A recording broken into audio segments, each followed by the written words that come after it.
একাধিক অনিয়মের অভিযোগ আসছিল মানবাজার কৃষাণ মান্ডিতে। আর সেই অভিযোগের পরিপ্রেক্ষিতে মানবাজার কৃষাণ মান্ডিতে অভিযান পুরুলিয়া জেলা টাস্ক ফোর্সের।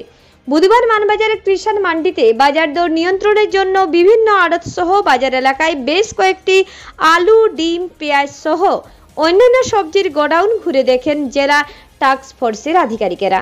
এদিন সবথেকে বড় গড়মিল পাওয়া যায় মাছের বাজারে। কোনো বাটখারায় 400 গ্রাম কম, কোনোটাই 50 গ্রাম কম। এমন গড়মিল দেখেন আধিকারিকেরা। হানা দেওয়া হয় পোলট্রি ও খাসির মাংসের দোকানগুলিতেও। চড়া দামে মাংস বিক্রিতে নিষেধ করা হয় বিক্রেতাদের।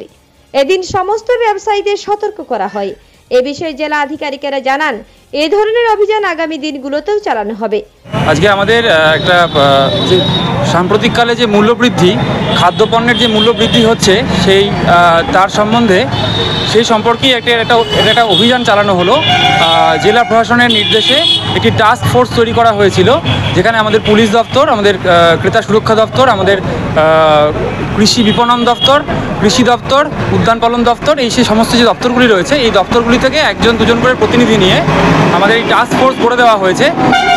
নির্ধারিত শিডিউল অনুযায়ী আজকে 24 তারিখ আমাদের মানবাজার, কৃষক বাজার এবং সংলগ্ন এলাকাতে, পার্শ্ববর্তী এলাকাতে বিভিন্ন যে আড়তদার, খুচরো ব্যবসায়ী, তাদের থেকে জিজ্ঞাসাবাদ করা হলো। তাদের কাছে উপযুক্ত কাগজপত্র দেখতে চাওয়া হলো যে ঠিক কোথায় দামের যে ফারাকটা, এই যে জনগণের যে পকেট যে কেটে যে অতিরিক্ত দাম যে মূল্যবৃদ্ধি হচ্ছে, তার যে অভিযোগ পাবলিকের তরফ থেকেও, সেটা আমরা সরেজমিনে তদন্ত করলাম।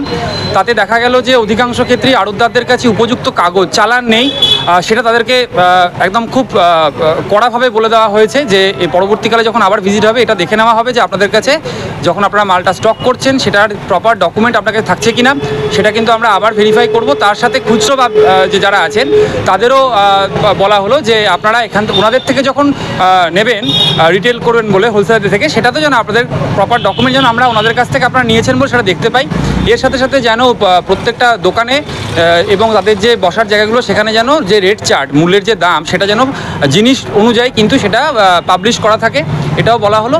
এবং তার সাথে আমাদের মাছের যে বিপণন কেন্দ্রগুলো যেগুলো আছে, সেখানে আমাদের লিগ্যাল মেট্রোলজি থেকে যে আধিকারিক আছেন উনিও তদন্ত করলেন। সেখানে দেখা গেল যে কিছু কিছু ক্ষেত্রে যে আমাদের ওজন নেওয়ার যে আমাদের যে বাটখারাগুলো রয়েছে, সেইগুলোতে হচ্ছে কিছু কিছু গলদ দেখতে পাওয়া গেছে।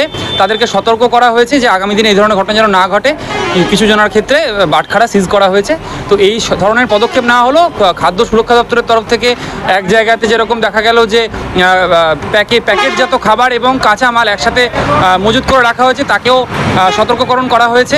তো এই ধরনের আমাদের অভিযান আজকে এইভাবেই সম্পূর্ণ হলো এবং ওভারঅল বিষয়টা আমরা মনে করছি কিছুটা হলেও কাজ দেবে। মানবাজার থেকে দীপু পরামানিকের রিপোর্ট, রূপসী বাংলা মিডিয়া।